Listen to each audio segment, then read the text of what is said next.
formally taken over the presidencies of the G20. ये G20 की मेजबानी भारत को मिलना एक बहुत ही बड़ा अवसर। हेलो एवरीवन, राधे राधे सभी को। आप लोगों को पता है G20 की जो मीटिंग है वो इंडिया में हेल्ड हो रही है, उसका प्रेसिडेंसी इंडिया के पास है। और G20 होता क्या है ये बहुत लोगों को नहीं पता, लेकिन मैं इसको बताऊंगा। देखो, आप लोगों को G20 से पहले समझना पड़ेगा G7 क्या था। G7 बेसिकली एक मीटिंग थी जो 7 देशों से मिलकर देशों के साथ मीटिंग होती थी G7 में। G7 मीटिंग इसलिए हेल्ड करी गई क्योंकि जो अरब देश थे उन्होंने यूरोप और अमेरिका का जो ऑयल था वो बंद कर दिया। और 1970 में जो ऑयल क्राइसिस, 73 में जो ऑयल क्राइसिस था वो इन्हीं पर आधारित था।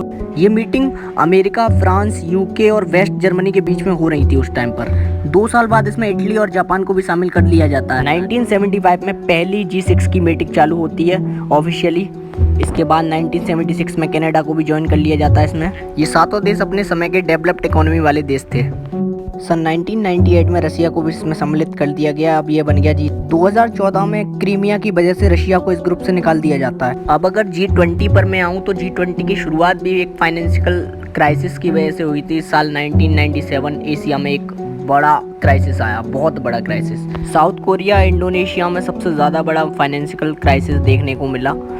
इन देशों में क्राइसिस इतना बढ़ गया कि इन देशों में भुखमरी फैल गई और दंगे देखने को मिले। कई देश ऐसे थे जो इससे अफेक्ट हुए, जिसमें China, Taiwan, Malaysia, Singapore, Hong Kong, काफ़ी बड़े बड़े देशों में क्राइसिस देखने को मिले।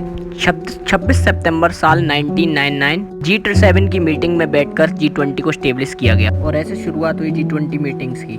पहले G20 में केवल फॉरेन मिनिस्टर बैठा करते थे, अब प्रेसिडेंट और प्राइम मिनिस्टर भी बैठा करते हैं। G20 के अंदर केवल इकोनॉमिकल मीटिंग्स नहीं होती, इसमें काफ़ी मीटिंग्स होती हैं।